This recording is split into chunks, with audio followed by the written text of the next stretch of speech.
The US dollar is going to rebase to Bitcoin.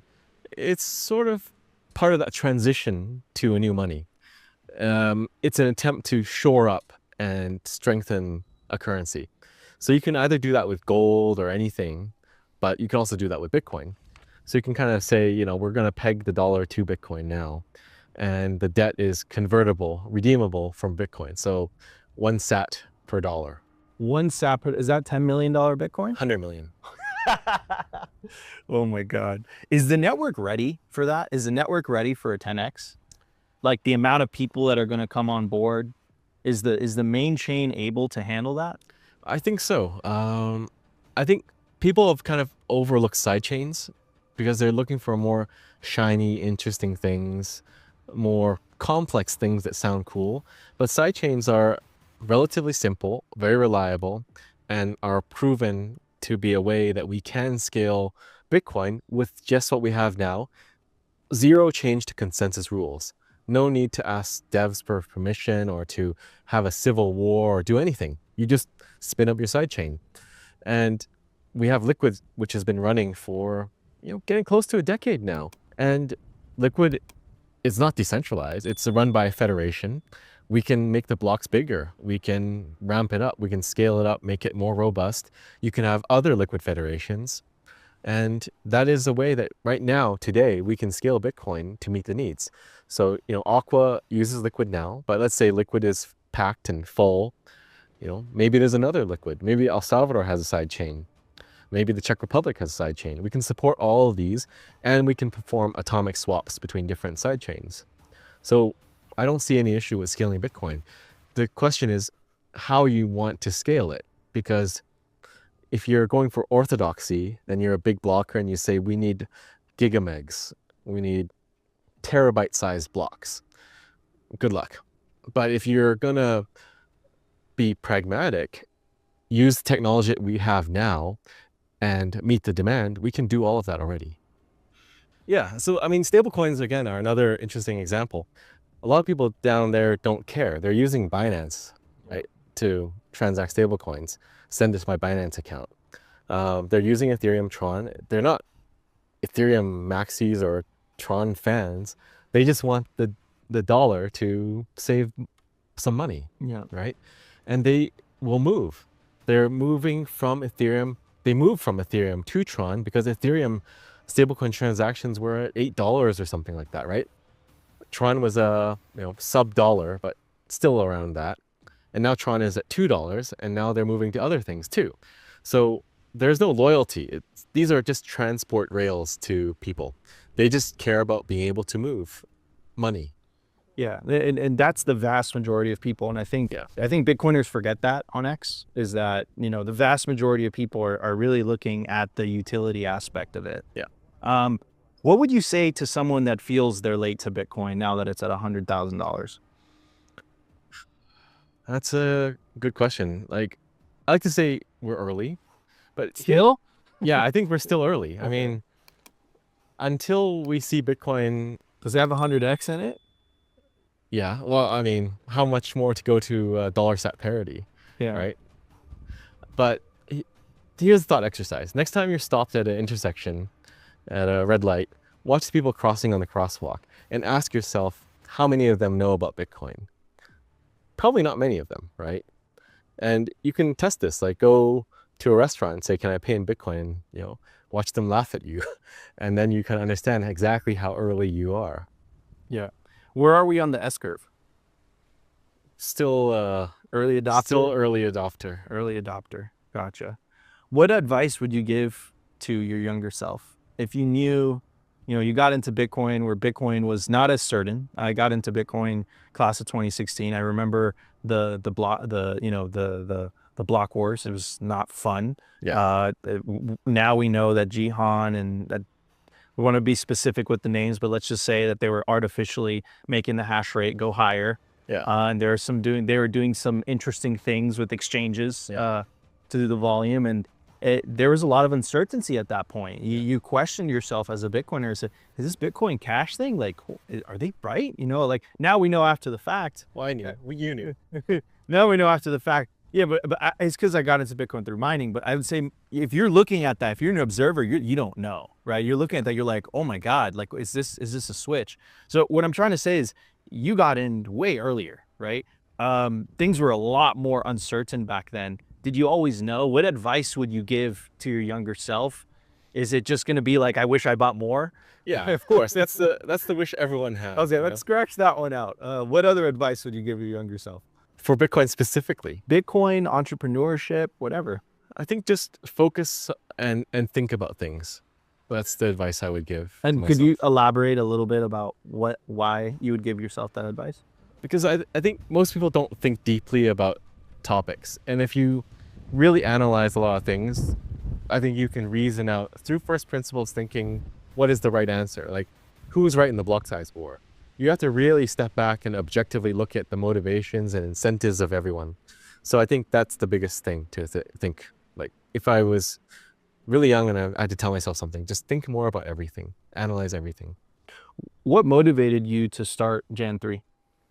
I want to accelerate Bitcoin adoption. So if Bitcoin adoption, if hyper Bitcoinization is this demonetization event, there's a lot of preparation that has to go into onboarding humanity to Bitcoin.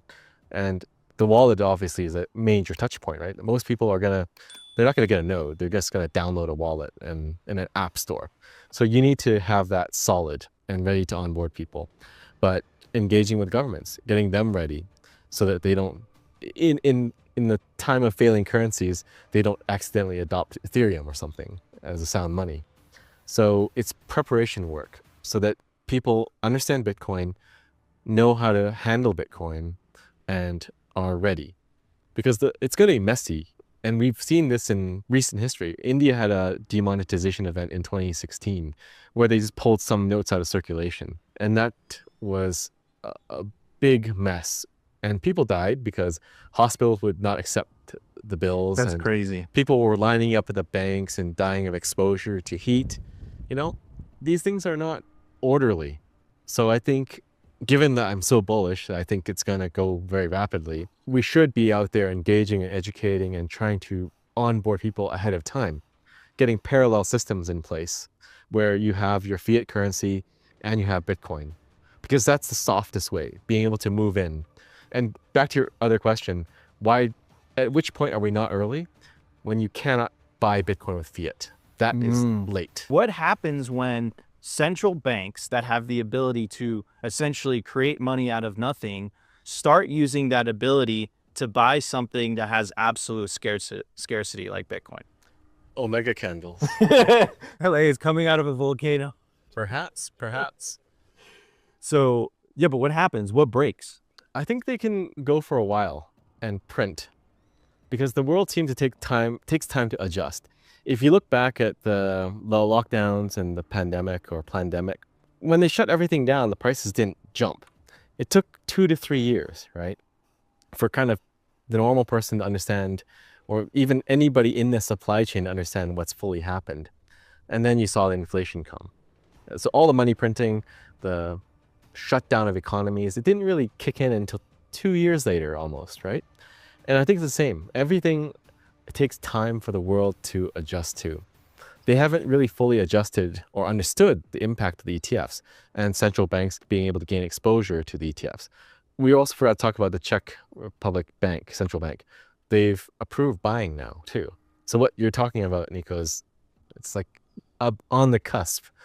But yeah, they can probably print and buy for some time, because the ordinary man in the street is not going to fully understand what's going on. The pot is boiling too slowly for them to realize.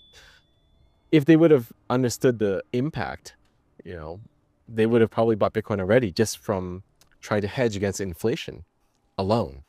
Interesting. Are central bank digital currencies still a threat?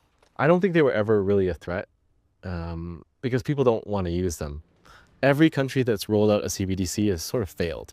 Even in China, which you would think, yeah, they could pull it off because you can't use VPNs, there's great firewall and whatnot, but no one's using, barely anyone is using the CBDC. And then Nigeria had the e-Naira. It was a total failure. Total failure. Yeah. And they had to actually clamp down and limit ATM withdrawals to force people to use what they initially marketed as a convenience tool and, to help you, to keep you safe. But if it's so good and so safe, why do you need to beat people over the head to use it? Yeah. There should be no need for coercion, but you do, because people may not understand Bitcoin, but they're not stupid. They're not going to use something where they can't get out. They're not going to check into the Roach Motel, right?